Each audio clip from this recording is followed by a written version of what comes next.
రాయలసీమలో దొరికే వజ్రాలు ఎంత ఫేమస్సో అదే స్థాయిలో నాగలూటి నాపరాతికి పేరుంది.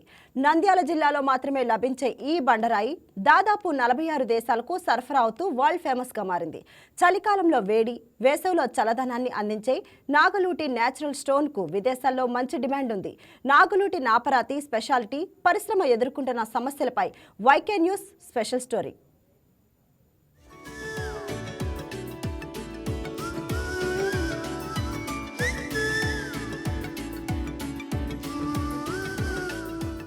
నాగలూటి గ్రామం అనగా దాదాపు ఈ జిల్లాకే మనం ఫేమస్ అనొచ్చు.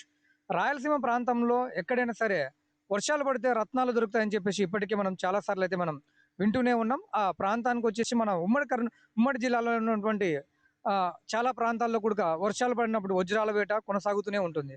అలాంటి ప్రాంతంలో కూడా ఈ రోజుకి మన నాగలూటి ప్రాంతంలో ఇక్కడ ఉన్నటువంటి బండలు చాలా ఫేమస్. ఈ రాయలసీమ ప్రాంతాన్ని నుంచి ఇతర దేశాలకు రాయలసీమలో ఉన్నటువంటి నాగలూటి గ్రామంలో ఉన్నటువంటి గ్రానైట్ బండలు వాటి యొక్క విలువ చాలా అరుదైనదిగా చెప్పవచ్చును. చాలా ప్రాంతాలకు, అదేవిధంగా చుట్టుపక్కల దేశాలకు కూడా నాగలూటి ప్రాంతం నుంచి అనేక వేలాదికి బండలు, అదేవిధంగా టన్నేజుల ప్రకారం ఇక్కడి నుంచి బండలు ట్రాన్స్పోర్ట్ అవుతూ ఉంటాయి. ఒక్కసారిగా ఈ నాగలూటి బండలకు ఎందుకింత ఫేమస్, ఈ నాగలూటి బండలే ఎందుకింత ఫేమస్ కావడం, చుట్టుపక్కల చాలా రకాలైనటువంటి మార్బుల్స్ బండలు ఉన్నప్పటికీ కూడా ఈ నాగలూటికే ఎందుకింత ప్రాధాన్యత వచ్చిందని చెప్పేసి ఇక్కడ ఉన్నటువంటి కొందరి వ్యక్తులను అడిగి మనం పూర్తి సమాచారం తెలుసుకుందాం. నంద్యాల జిల్లా మిడుతూరు మండలంలోని నాగులూటి గ్రామానికి ఓ ప్రత్యేకత ఉంది. ఇక్కడ దొరికే నాపరాయి దాదాపు 46 దేశాలకు సరఫరా అవుతుంది. టైల్స్, మార్బుల్స్తో పోల్చుకుంటే న్యాచురల్ స్టోన్ కొనుగోలుకు విదేశీయులు ఎక్కువగా ఆసక్తి చూపుతున్నారు. గ్రానైట్, మార్బుల్తో పోల్చుకుంటే నాపరాయి మన్నిక ఎక్కువ. ఒక్కసారి వేశామంటే 100 ఏళ్ల వరకు చెక్కు చెదరదు. దీనికి తోడు వాతావరణ పరిస్థితులకు తగ్గట్టుగా గుణం మారుతుంది. చలికాలంలో వేడి, వేసవిలో చల్లదనాన్ని అందిస్తుంది. దీంతో యుఏఈ, న్యూజిలాండ్, మిడిల్ ఈస్ట్ దేశాల నుంచి ఈ స్టోన్కు డిమాండ్ ఉంది. కర్నూలు గ్రే రకాన్ని కొనుగోలు చేసేందుకు విదేశీయులు ఎక్కువగా ఆసక్తి చూపుతున్నారని క్వారీ నిర్వాహకులు చెప్తున్నారు. ఇది మళ్ళీ ఏ టెంపరేచర్ కి నీకు ఆ టెంపరేచర్ ఉంటుంది. మామూలుగా అయితే నీకు వేరేటివన్నీ గ్రాప్ చేసుకుంటే హీట్ నన్నా గ్రాప్ చేసుకుంటాయి, లేకపోతే కోల్డ్ అన్నా గ్రాప్ చేసుకుంటాయి. ఇది ఇంకోటి మనకు న్యాచురాలిటీ, టోటల్ న్యాచురల్ గా, అందులో ఫినిషింగ్ కూడా న్యాచురల్ గా, అంటే ఆర్టిఫిషియల్ గా కనపడదు. బట్ మీరు ఒక్కసారి దానిని పరిచిన తర్వాత, లేయింగ్ వేసిన తర్వాత చూస్తే దాని విలువ ఏంటో తెలుస్తుంది.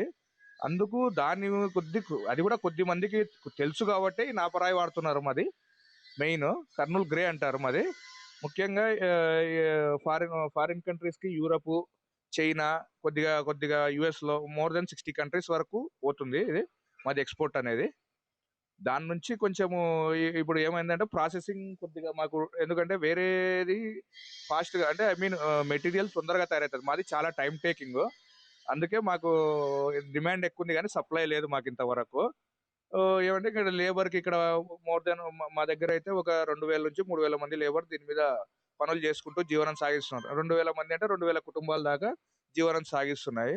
మాది కొద్దిగా ఏమన్నా సపోర్ట్ చేస్తే ఇంకా మాది ప్రమోట్ చేయడానికి మేము ఇంకా బాగా ట్రై చేస్తున్నాం. అయితే ఈ నాపరాయి ప్రాసెసింగ్ కు ఎక్కువ సమయం పడుతోంది. దీంతో డిమాండ్కు తగ్గ సప్లై చేయలేకపోతున్నారు. ఈ విషయంలో ప్రభుత్వం జోక్యం చేసుకుని సహాయం అందిస్తే బాగుంటుందని కోరుతున్నారు. దాదాపు 25 క్వారీలు రన్ అవుతుండగా 2000 కుటుంబాలు ఈ పరిశ్రమపై ఆధారపడి జీవిస్తున్నాయి. ప్రభుత్వం కూడా ఈ నాపరాయిని ప్రమోట్ చేయాలని స్థానికులు కోరుతున్నారు. తద్వారా రాష్ట్రానికి ఈ పరిశ్రమపై ఆధారపడిన కుటుంబాలకు మేలు జరుగుతుందని అంటున్నారు. వర్షాకాలంలో పని ముందుకు సాగదు. దీంతో 3 నెలల పాటు కార్మికులకు వేతనాలు చెల్లింపు భారంగా ఉంటుందని క్వారీ నిర్వాహకులు చెప్తున్నారు. వృత్తిలాగా అనమాట ఇది, మా జీవనం సాగించుకోనిక. ఇప్పుడు వరకు అయితే ఇది బాగుంది. ఇప్పుడు మాకు ఎందుకంటే మళ్ళీ వర్షాకాలంలో 3 to 4 months మాకైతే క్వారీస్ నుంచి మెటీరియల్ రాదు. అప్పుడు కొద్దిగా ఇబ్బంది పడుతుంది. అందుకే అప్పుడు సప్లై ఆగిపోతుంది, కొద్దిగా స్లోగా అయిపోతుంది. మెయిన్ వ్యయము ఎక్కువ ఉంది, బట్ ఆదాయము సరే మరీ అంత ఏమీ ఆదాయం లేదు. ఎందుకంటే ఇప్పుడు ఆర్టిఫిషియల్ కంటే న్యాచురల్ గా నీకు చెప్పాను కదా ఇంతకుముందు, ఏ టెంపరేచర్ ఉంటే ఆ టెంపరేచర్ అట్రాక్ట్ చేసుకుంటుంది, మోర్ డెన్సిటీ ఉంటుంది మాది మెయిన్ ప్లస్ ఇది. అందుకే మా ఊరు రాయి మొత్తం ప్రపంచం మొత్తం వెళ్తున్నందుకు సంతోషంగా ఉంది. బట్ ఉపాధి కల్పించినందుకు కూడా ఒక రకంగా సంతోషంగా ఉంది అందరికి. నాగలూటి, పీరు సాహిబ్పేట గనుల నుంచి రోజుకు కర్నూలుకు 100 నుంచి 150 ట్రాక్టర్లు, స్థానికంగా మరో 100 ట్రాక్టర్ల రాయిని తరలిస్తున్నట్లు స్థానికంగా చర్చ జరుగుతోంది. నాగలూటి, పీరు సాహిబ్పేట గ్రామంలో లభించే బండలకు రాజస్థాన్, తెలంగాణలో మంచి మార్కెట్ ఉంది. కర్నూలు, నంద్యాల, డోన్ ప్రాంతాల నుంచి రైళ్ల ద్వారా తరలిస్తున్నారు. మిడుతూరు మండల పరిధిలోని నాగలోటి, పీర్ సాహిబ్పేట, నందికొట్కూరు మండలాల్లోని నాగటూరు, బిజనవేముల ప్రాంతాల్లో నాపరాతి గనులు విస్తరించి ఉన్నాయి. సుమారు 400 ఎకరాల్లో తవ్వకాలు జరుగుతుంటాయి.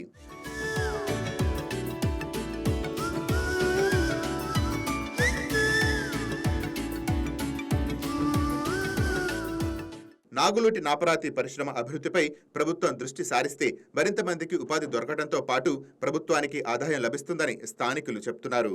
ఎండాకాలం అనుకూలంగా, వానాకాలానికి, చలికాలానికి ఏ వాతావరణానికి ఆ వాతావరణానికి అనుకూలంగా ఈ బండలు మారడం, అదేవిధంగా ప్రతిదానికి కూడా అనుకూలంగా ఉంటాయని చెప్పేసి అయితే ఇక్కడ ఉన్నటువంటి బండల ఫ్యాక్టరీల యజమానులు అయితే మనకు తెలుపుతూ ఉన్నారు.